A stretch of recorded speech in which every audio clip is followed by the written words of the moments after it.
Hello and welcome back to the Unbearable Reds. I'm your host Carl, and today we're going to be looking at a possible future star for Liverpool Football Club, Harry Wilson. Now, Harry Wilson has been on Liverpool's books since 2005 and has long been touted as being a future first team player and a potential future star. In recent seasons he's had a couple of loans out to the Championship and this season in the Premiership with Bournemouth, and he's put in some great showings during these loan spells, and we'll go over them in more depth shortly. So let's have a look at the player himself and see what qualities he has that would make him a good fit for this current Liverpool team. First of all, he's 23 years of age, prime age to be breaking into, not necessarily the first team, but into the squad, particularly with the imminent departure of Xherdan Shaqiri, who's supposed to be leaving for Roma for 30 million. That would leave a gap in the squad in regards to a covering player for Mo Salah, and I think Harry Wilson's more than capable of taking that step up and being that backup player for Mo Salah. I also feel that whereas Shaqiri has had a bad injury record and resulted in him getting less game time and less chances to fill in for Mo as and when required,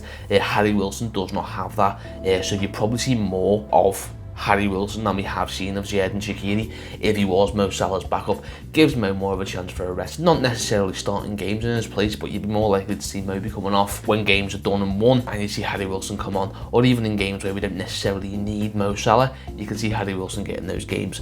And as I say, I think that would have been the case with Xherdan Shaqiri if it wasn't for the fact that he has had such numerous injury problems at Liverpool, but that's not going to be an issue anymore because he is going to be leaving, and we do have a ready-made replacement in Harry Wilson out on loan who can just come in and fill that space. So he is a wide attacking player. He operates down the right wing like Mo Salah does, and he has developed a reputation as a goal scoring threat, and also a creator during his time at Derby and Bournemouth. He's also a dead ball specialist. We've got a fantastic free kick on him. A great example of this is the free kick that he scored against United in the League Cup for Derby last season to knock them out of the knock them out of the League Cup. It was actually a game I watched when I was abroad in Cyprus on holiday. It was just me in a bar in my Liverpool shirt, surrounded by, there was like 5 Derby fans in there and 2 United fans, and it was glorious because I was celebrating Harry Wilson scoring because he's a Liverpool player knocking United out the cup.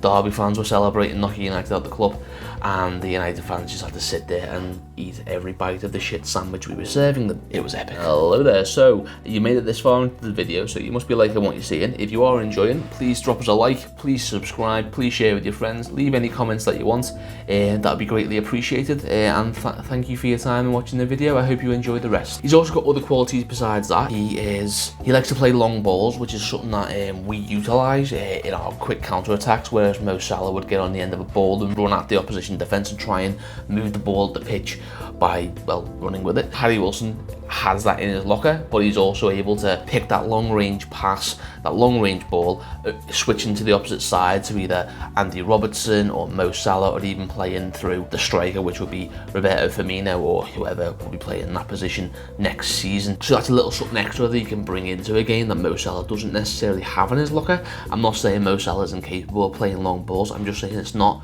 something that you see in his arsenal that he utilises in the same way that Harry Wilson has during his time at Bournemouth and Derby. He also loves to cut inside from the wing, which is exactly what you want from an inside forward. It's exactly what Mo Salah does. He'll get the ball out wide from Trent, and he'll just move the ball in physically by dribbling it into the box and having a shot or laying it off. And as I've mentioned, that's exactly what you want from an inside forward, so he's capable of filling the role that Mo Salah plays, obviously not to the same quality because Mo Salah is a world-class player and Harry Wilson's still a youngster. He has the ability to provide that input to the team that we do get from Mo Salah already. He also loves a shot from distance, which is something that we have lacked in the team since Coutinho's left. Now I know we do have the odd pot shot from outside the box now, but it's not something that you'd say that we are particularly proficient at, or even something that we do a lot. And there are games when you're playing 2 banks or 4 where you need a player to just grab the ball, think, you know what, can't be arsed dealing with this, I'm just going to put it top bin from 30 yards. And since Coutinho left, we haven't really had a player who was able to do that consistently. Harry Wilson, on the other hand, has that in his locker, and that's another thing that he could bring in that Mo Salah doesn't necessarily do all that much. Now, Mo Salah can shoot from outside the box, we've seen it plenty of times. It's just that it's not something we see enough of from him. He's more willing to take players on, worm his way into the box and take a shot or lay a ball off, and that's fantastic. It works really well for him. But having somebody who provides a lot of the same qualities as Mo Salah, but also having a little bit of difference just in case you need to be taking shots from distance rather than trying to worm your way into the box, I think that's only a positive and something that would really help just in tactical diversity on that wide right space. So currently, as I mentioned, whilst not having the raw ability that Mo Salah does, he does tick all the boxes that you'd like to have ticked for a player that will be filling in for Mo Salah, and he also brings a few things to the table that aren't exactly a key part of Mo Salah's game. And to be honest, that's exactly what you want for a covering player. You want them to be able to provide maybe not the same quality, but the same attributes that your first choice player does. And then if the first choice player isn't getting the job done, you're still getting the same input on the pitch, but having a few extra qualities does also make it worthwhile putting that player on, because there's no point in switching out Mo Salah for Harry Wilson if Harry Wilson is just a worse Mo Salah.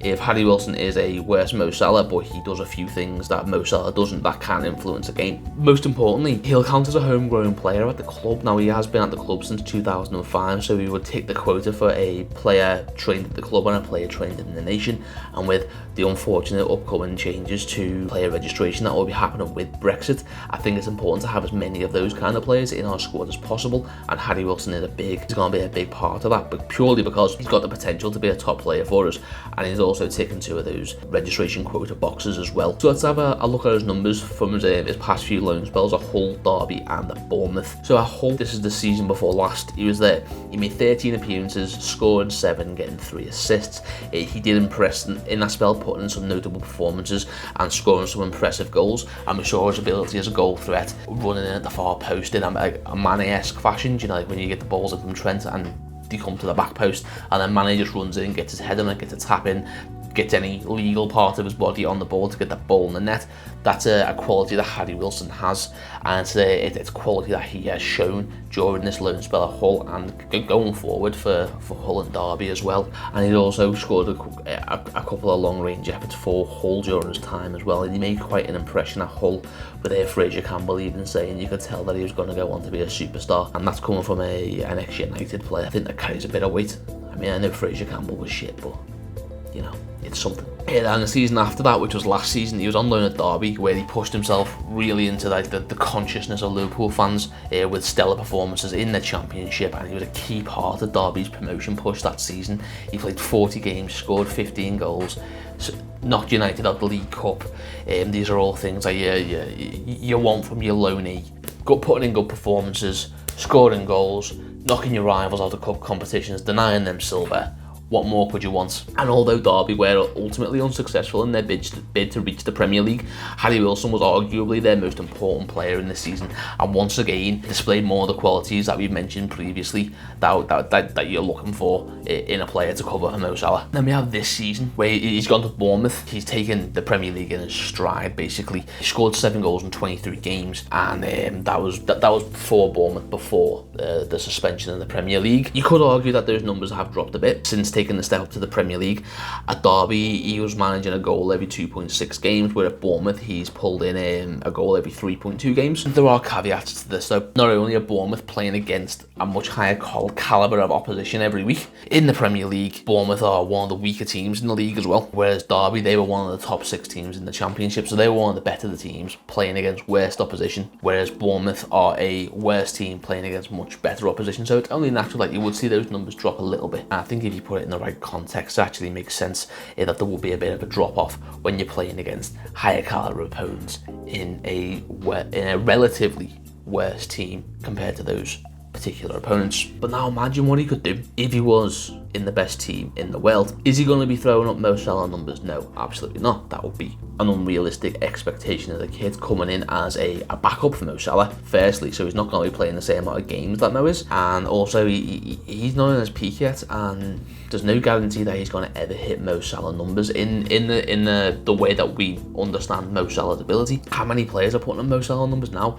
Do you know what I mean? Very rare to have players like that, but if you get Harry Wilson into the first team, have him filling in for Mo Salah, have him working close with him, have Mo Salah be part of his development, you could potentially see him achieving the potential that he clearly has to go on and become a fantastic player. And more importantly, coming back to just putting him in the team next season, if you're surrounding him with a higher calibre of player in the top team in the country, his numbers will just naturally rise. Alright, maybe he's not going to be scoring as many goals because he's not going to be getting as many games, but his goal to game ratio will probably go up quite a bit, and you'd see him develop as a result. of being surrounded by better players, being surrounded by more quality, being in a better system. And I think that that's something that we also really need to look at going forward, because I don't think Harry Wilson is going to be a player for this current Liverpool squad, in the sense of he's not going to be one of the linchpins that we're going to look back at in 15 years time and say, do you know what, Harry Wilson was so important to that Liverpool team. Not this Liverpool team, but the next Liverpool team that we should be looking to be building right now. Absolutely, he can be a very important part of that team. He's been at the club for nearly 15 years. Well, yeah, it's 15 years now. As I speak now, he's been at the club for 15 years. He's a homegrown player. He knows the culture of the club. He's practically a local lad now. He's probably spent more time living in Liverpool and being around the people of Liverpool and the culture of the city than he has in Wrexham, where he's from. And having that local connection in a player is very important. I think it's something that we did lose quite a bit in the years between Gerrard and Carragher's high period at the club to the likes of Trent coming through at the team. There was a couple of years period there where we kind of lost our way and we kind of lost our local heroes in that sense. But I think it's important to bring them back, and it's important to be able to fill places in the team with quality from the academy rather than just going out and spending money, because going out and spending loads of money constantly is just not sustainable. I mean, I know we've been good at it so far, but there is going to come a point where we are going to have to start looking internally a lot more, and we had the quality in the academy to do so. We've got Harry Wilson right here who can come in and fill in for Xherdan Shaqiri. Why would we go out and spend 40 million on a Ferran Torres, who, alright, arguably, is he a better player right at this second? Yes, but there's no guarantee he's going to be able to replicate what he's done in La Liga, in the Premier League. Harry Wilson's already proven that he can. Harry Wilson's a local lad, as I've already mentioned, and Harry Wilson doesn't cost us a fucking bean. So that is my roundup of Harry Wilson and why I think he should be moved into the Liverpool squad next season. If you have any comments to leave, or any opinions on what I've said, or anything I've missed, or potentially a point of view I haven't looked at here, please let me know in the comments below. I'd love to hear from you. And as always, up the Reds.